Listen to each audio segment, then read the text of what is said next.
Have you ever seen, like, you know, all the gyms you trained over the years? Have you ever seen guys that will say on your talent and say Shakur's talent, but life took them another, like, they didn't live up to that? Have you seen that personally, where guys you thought would have definitely been, but they got lost in the... Every day. Yep. Every day. You know, some might call them gym fighters. Yeah. Because we see them as a fighter that's so talented, but maybe the streets didn't got to him, maybe girls didn't got to him, maybe they ain't got no heart, maybe they got all the skills in the world, but no heart. You know, maybe they're just not motivated to train hard because they so skilled and talented. So you come across all different types of fighters when you're in the gym, you know, and the cream always rise to the top. That little kid that's been putting that work in every day from start to finish and listening and studying and doing everything that he have to do is going to be the one that rise every single time. Yeah. And obviously, on your way up, I mean, there's a really good story that Tim Bradley tells how he, you know, he needed sparring, and for one of it was a Pacquiao. He was getting ready. Nah, he was fighting Casamiro and Devin Alexander. Oh, that's right. Yeah. So you came in pretty much straight off the plane, straight to sparring, and you surprised him first day. Yeah. For people that haven't seen that with Tim Bradley talk, like, how did that go? Like, he sort of said, you're definitely not a sparring partner. Yeah, for sure. You know, I went in there. It's crazy because we had the same promotional company, same manager, and my manager calls my coach and asks him if we have a 140-pounder to go spar him. And he was like, nah, but I got Bud. And he like, nah, Bud too small. Cause I was fighting at 35 at the time. And he was just like, nah, Bud too small. And he was like, well, who you need him for? He was like, Tim, and he just broke some guy ribs and he's sending people home. He was like, I tell you what, if he get whooped the first sparring match, then you send him home. You know what I mean? He was just like, all right. He was like, all right, I got Terence Crawford for you. He 135 and blah, blah, blah. And then they was like, well, we need a southpaw. And they was like, he can go southpaw. All right, cool. We'll try him out. Because they was desperate. They needed work. So the first day, he was just like, man, what the fuck? He was like, man, you ain't no sparring partner. And I was like, why you say that? He was like, man, you a world champ. I was like, man, I appreciate it. He looked at me and was like, nah, like, I'm serious. He was like, who you with? I was like, I'm with Top Rank. And he was like, who your manager? I said, Cameron. He said, hold up. He called Cameron. He was just like, you know, what y'all doing with him? And he was like, don't nobody want to fight him. He was like, let me buy him out his contract. They was like, no, he ain't going nowhere. And then he was like, well, y'all need to start fighting him because he just whooped my ass and he ain't no sparring partner.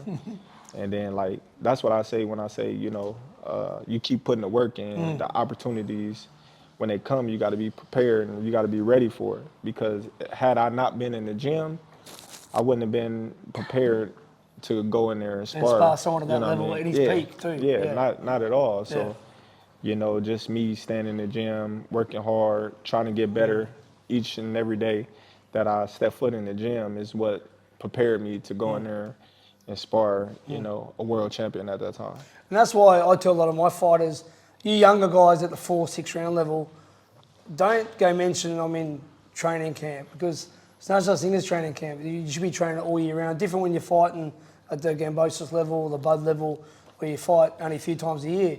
But you know, when you're up and coming, you need to be in the gym constantly, because you could get that phone call for someone pulls out and there's a slot there to fight a big name. You need to take that with both hands. So all you up and comers, man, don't go talking about training camps. You're training all year round. Terence, obviously your first world title win, Ricky Burns. You went over to the home country of him. You got that monkey off your back, that first world title. I know we spoke about it before. I know, but tell the crowd about just winning the first one and doing it in the other guy's backyard against a very good 3-division world champion himself. Oh, it was real good feeling. Going all the way to Scotland, you know, to beat the hometown kid, two-division world champion At the time, he become 3. Yeah. You know, no, he was 2. He was 130 and 135. But after you, I think he become 3. Yeah. And so I'm just like, they didn't want me to go at first. They wanted Beltran to fight him again. And I was like, nah, this is my time. They wanted to pay me step-aside money.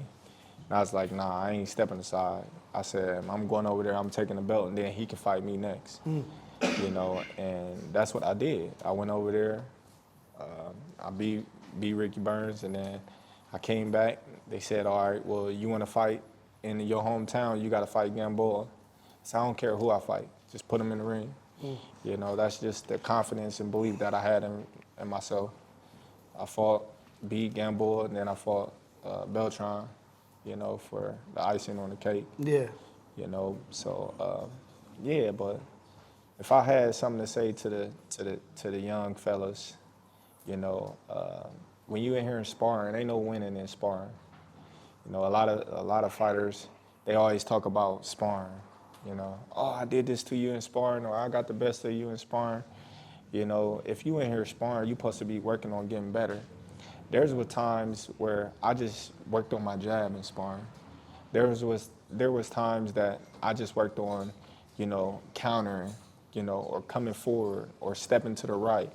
You know, getting comfortable with being uncomfortable. Yeah. You know, that way when you get in a fight and you need something, you know, you got it in your bag. That's why you see a lot of fighters nowadays, they just one-dimensional. Yeah. You know, you see a fighter, he's coming forward all the time. He don't like when you push him back, he don't know how to react. Yeah, he hasn't worked on that. You know, when you make a fighter, you make a fighter go to his right, he's so used to going to his left, he don't know how to react. Or when the fighter can't land his best shot, you know, he don't have no you know, second shot that he likes to throw. So, you know, I would just tell y'all, you know, work on everything, you know, and when you get in the ring and you start sparring, work on things that you don't like to do. You know, get comfortable doing things that you don't like to do and try things. You know, everybody come and spar and they do the same thing over and over and over, and then they wonder why they don't get better. That's right. You know, or they fight the same way. That works on this level, but when you get to the elite level, you're gonna have to pull everything out.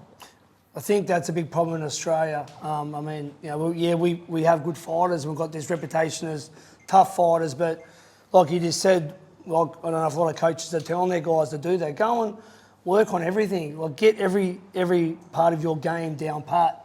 You don't just be one-dimensional. Like, and you know, and have that. Yeah, like, and I know in America, you know, they obviously will. You know, but I mean, yeah, like, sparring is sparring, as I said, but you should be definitely trying to obviously always work on your game. In saying that, with the Gamboa win, Gamboa was a massive name at the time, Cuban gold medalist, great amateur. He was knocking everyone out. He was like the pocket Tyson. That was a massive fight, and that really, would you say, got you really known more sort of to everyone in the sport? Like, that was like obviously the biggest name at the time on your resume. Yeah, I think Ricky Burns got me, you know, stamped where everybody took notice. Going over there and winning in the fashion that I did, you know, and Gamboa definitely put the icing on the cake. Yeah. That labeled me as a real fighter. But when I beat Beltran in the fashion that I did, you know, everybody was just like, man, he's serious. You know, I won Fighter of the Year that year. I was on pound for pound list that year, and I ain't left since. So 2014 was my first, you know, showing on the pound for pound list, and then it just kept going up from there. Obviously, you've just, you know, beaten Canelo at super middleweight, and you've, you know, obviously welterweight, and then you even had a 154 title.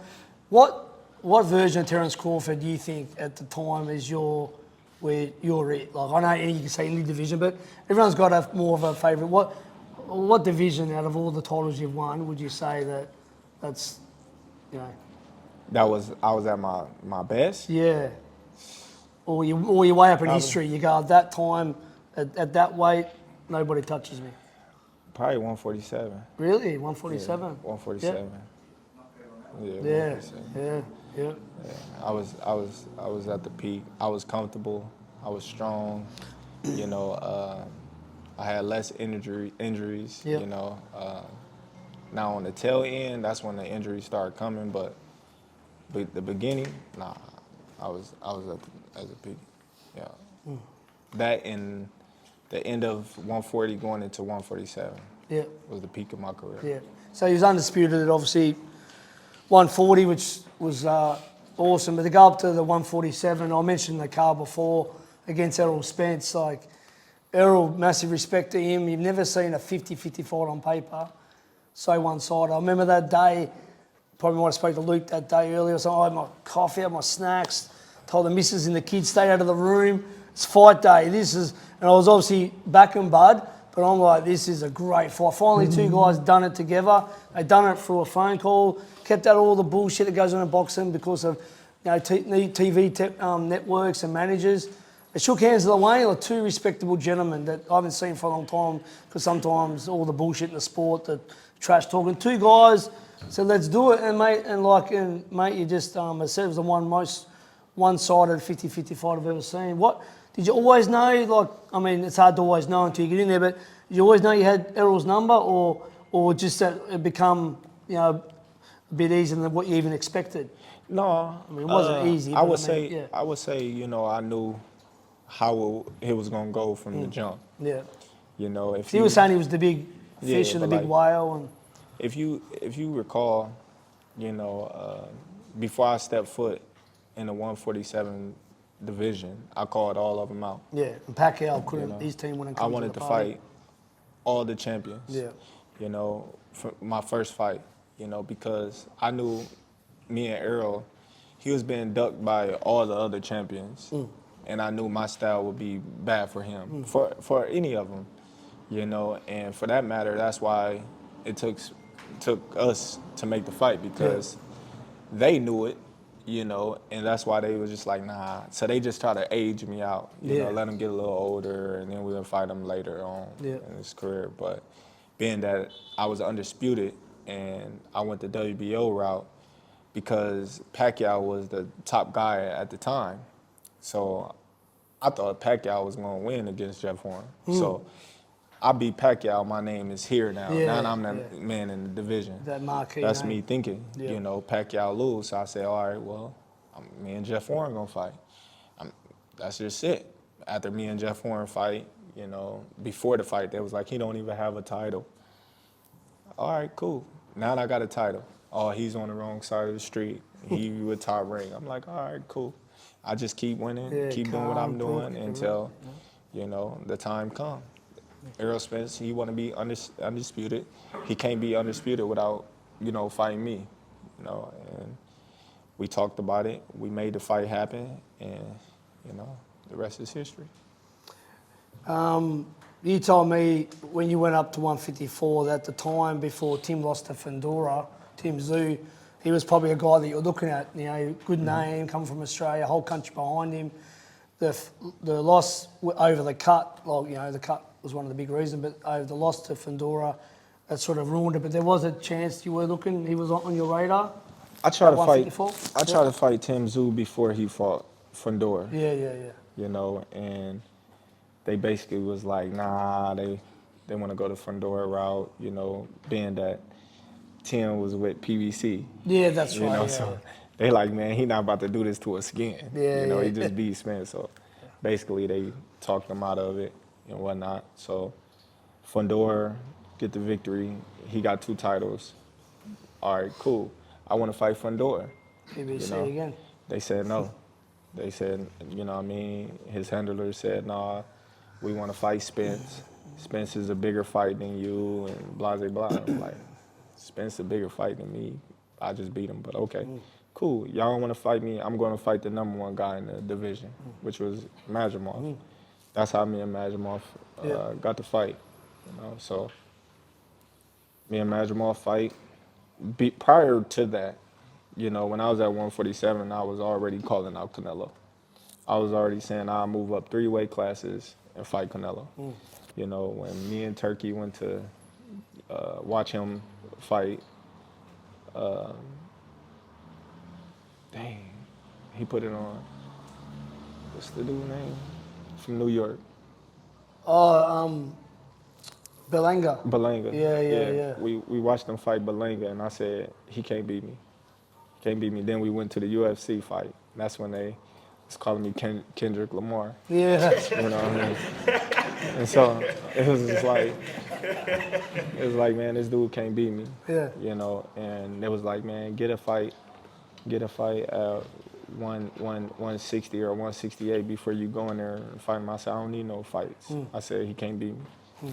And so they was like, all right, well, what you want to do? I said, I want to fight Canelo. So they was like, he ain't going to fight you right now. He don't got nothing to prove. All right. So I was like, all right, I'll take a fight. We're going to make history. We're going to be a 4-weight division champion. I fought Majimov, boom. Got that fight out the way. All right, now what you want to do? I want to fight Canelo. Sure you want to fight Canelo? Sure, I want to fight Canelo. Okay, it's a tough fight, but I'm going to do it for you. All right, we sign up, fight Canelo. Now we beat Canelo. Now what's left? Nothing. Nah, I was saying that in the car. It was not. At first, I was like, all right, well, go down to 160 and do it again. Become 6 times. Yeah, and four division undisputed. Yeah. But Janabek popped. Yeah, you know what I mean? yeah. So was that a possible fight if he did it, or was that one because he would have beat Lara and had 3 belts? Whoever would have won that fight would have been 3. They would have had 3 of the titles. Because that ruled it then, that test. Yeah. So it was just like, and I'm not. That's it now. You know. Yeah. Nah. It's cool. It just was a thought. It's like, do it again. You can do it again.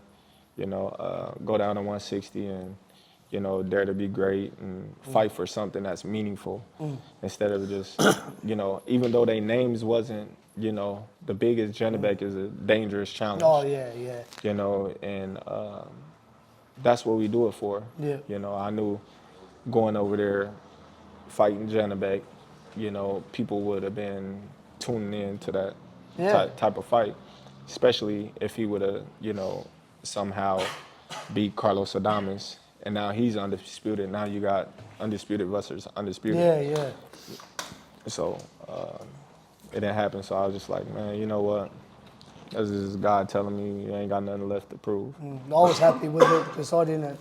It's always good, like, you know, for every positive story in boxing where someone, you know, retires with their faculties and the money and a good, there's about a million sad stories where fighters ended up, you know, sometimes homeless, like gone through all their money, or their managers ripped them off, or they have some sort of, you know, mental illness or dementia. Like so it's good to see a fighter actually, you know, coming on top. And everyone asks me all the time to know we're close. Like, is he seriously coming? I said, man, the guy that I know, he's a very serious guy. And when he wouldn't have went out of his way to say, I'm retired.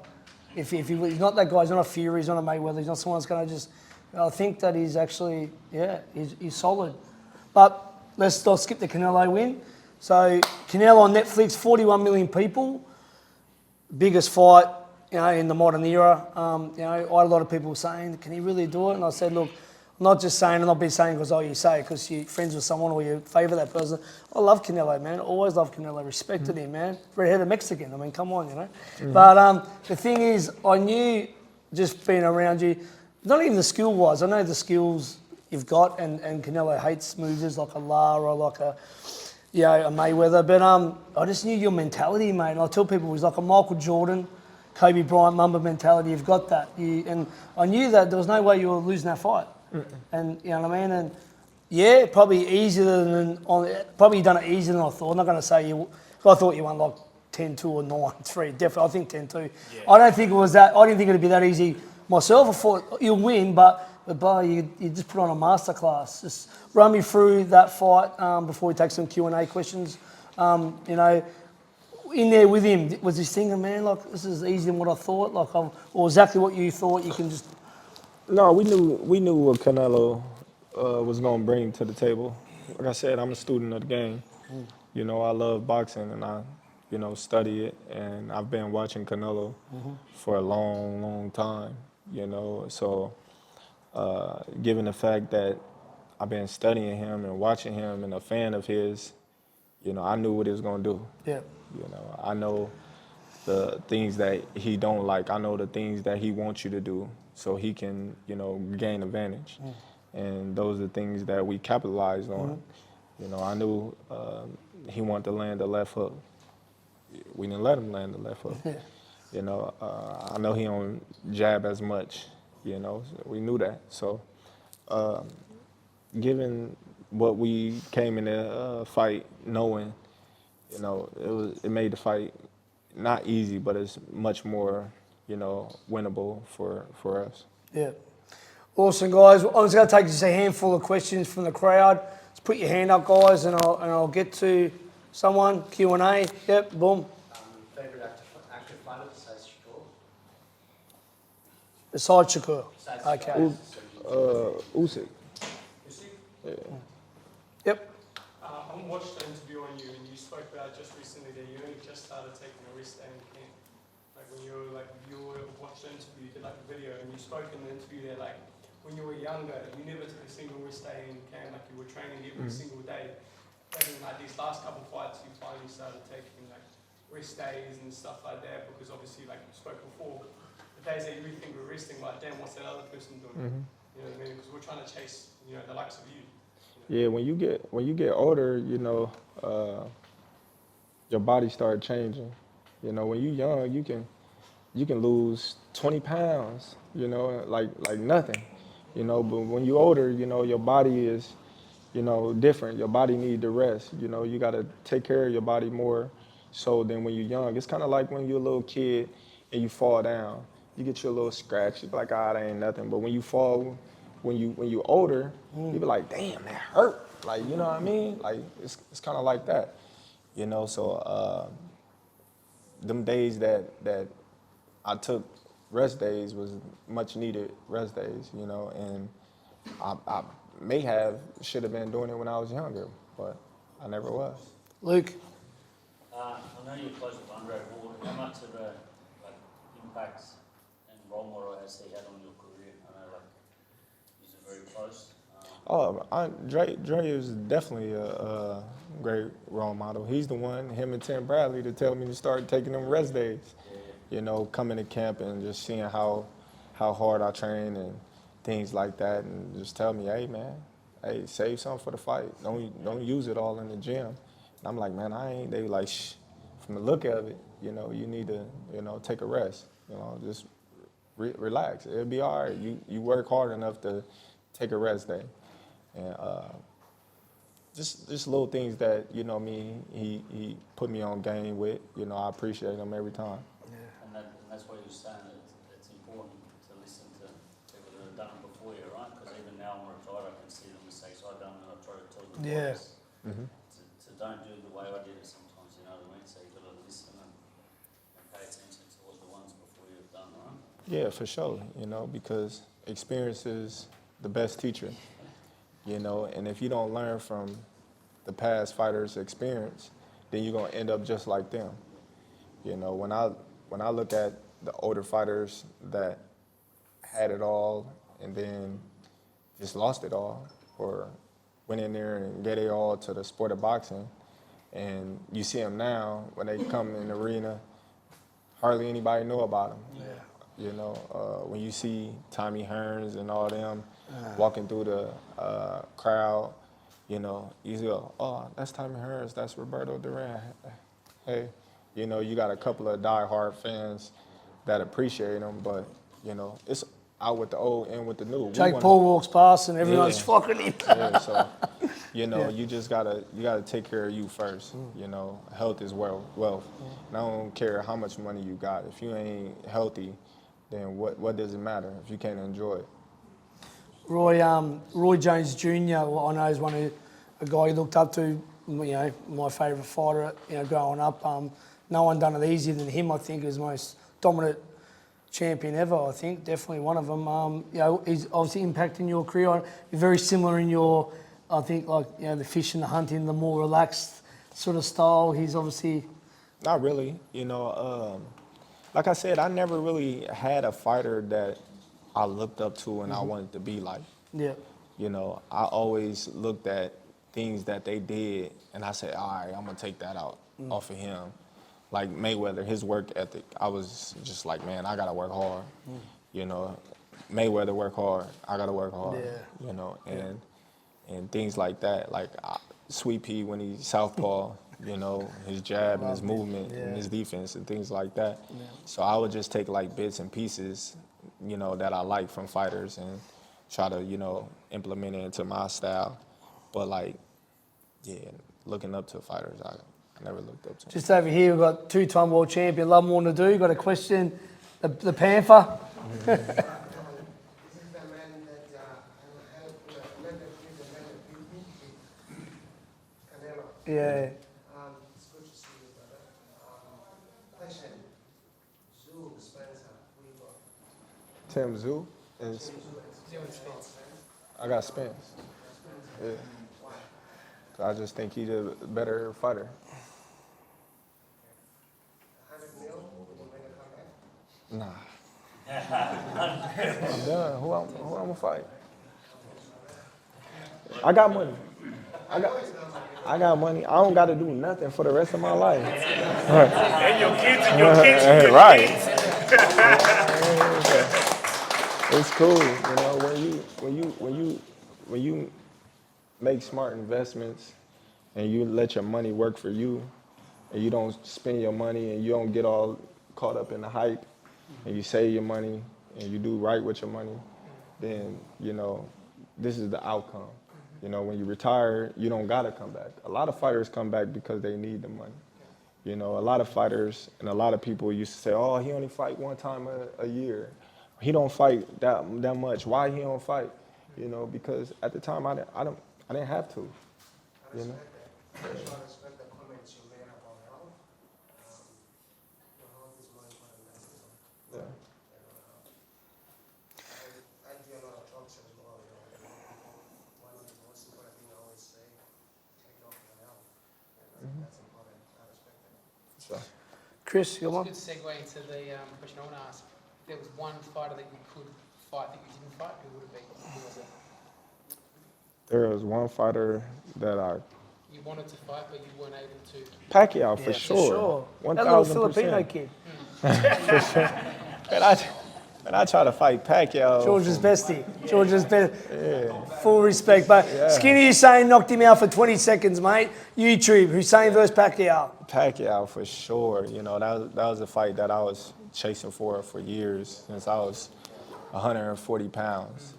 You know, and to see him, you know, fight Broner, Tim Bradley, you know, Keith Thurman and all those. Chris Algieri. Fight, yeah, man, I was No just disrespect to like, Chris. I was like, man, like, what is going on? Like, these guys is not, you know, like I'm here and he's fighting these guys. I just couldn't understand it, you know. So if there was a guy that, you know, it would be him. And Danny Garcia. That's my boy. You fought him as amateur, yeah? Yeah, Swift. We split. Left hook. We split 1-1. I think me and Danny would have made for a great fight, you know, being that we knew each other real well. Yeah. He's a nice guy, Danny? Yeah, that's From Philly? He looks like a nice guy. Yeah. Man, we grew up JOs. In the amateurs, in the silver gloves, you know what I mean? So I just think, you know, if anyone that I came up in the amateurs with, you know, it would have been him that would have made for a great fight. Cool. George, yeah. Oh, sorry. Do you fight Pacquiao Southpaw or Orthodox? Both. Both. George? Obviously, boxing is boxing, but what's your retirement like now? For you, what's it look like? What keeps you going?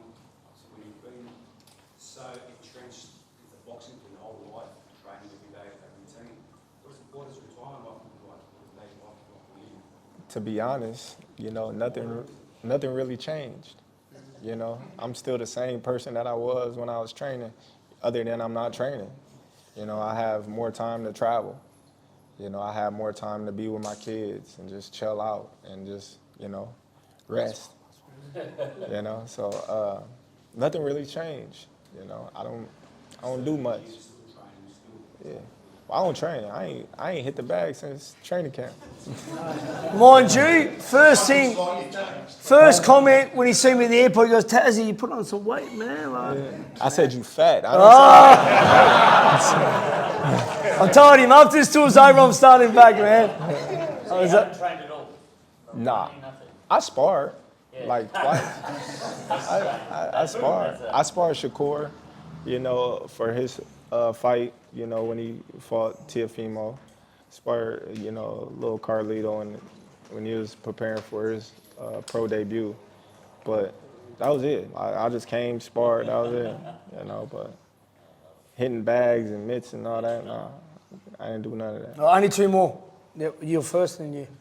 I was just wondering, when you were an amateur, what kind of stuff did you do, like, mentally to help you bounce back when you took a loss as an amateur? I just come in the gym and just work extra hard. I was a madman. You know what I mean? So those times that, you know, I lost, I just come back in the gym and it was hell for whoever I was sparring come Tuesday. You know, so. Yep, last one. What was it like, because Lester Martinez is your stablemate, or was your stablemate, right? Yeah, still is. What was it like having him in the gym and you ready for the fight? And it was tough. But I do. Hell yeah. I saw his last fight. Yeah, he tough. He tough. You know, perfect sparring partner for Canelo. You know, and I'm blessed to have him there in camp.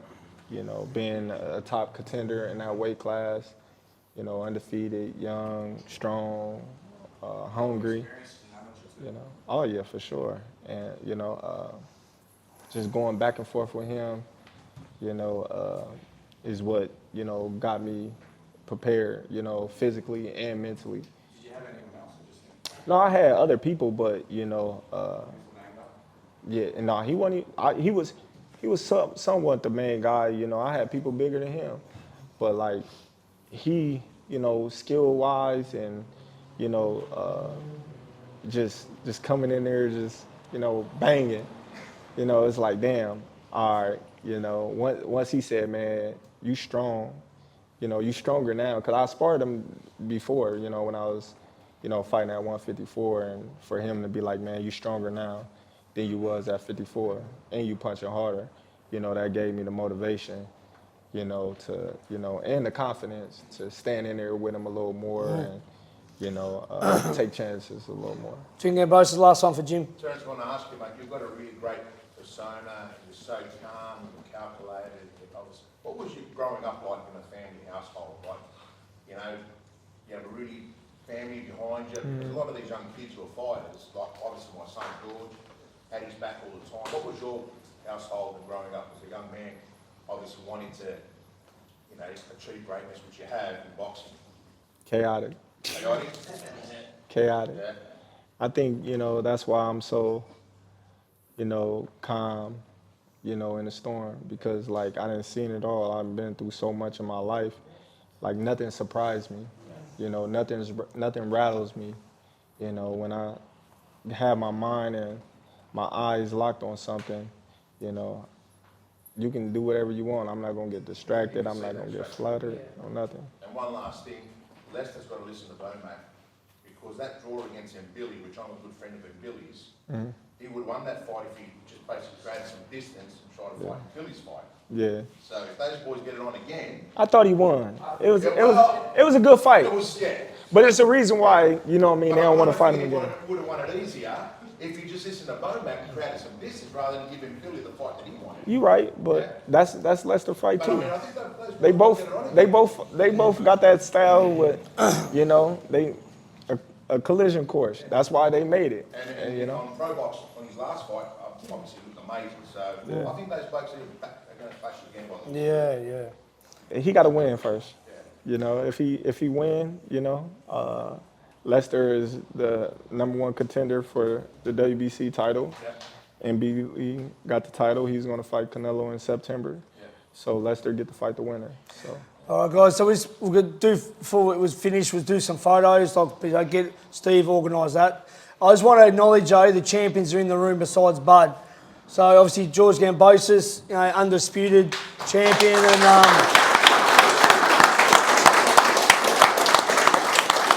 and beat Tio Lopez. At the time it was the highly regarded and undisputed. So something I don't think any Australian will ever do again. So massive respect. Luke Action Jackson, Olympian captain, fought for world title.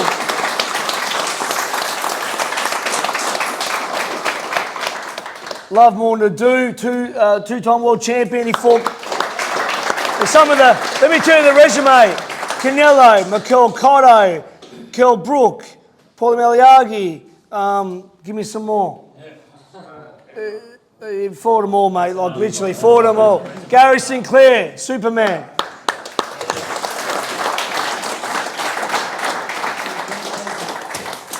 And that'll do it. And I'm going to say one thing. So this man's the most competitive man I've ever met. He beat me at pool, beat me at table tennis, basketball. But I found one thing watching the Netflix Canelo series.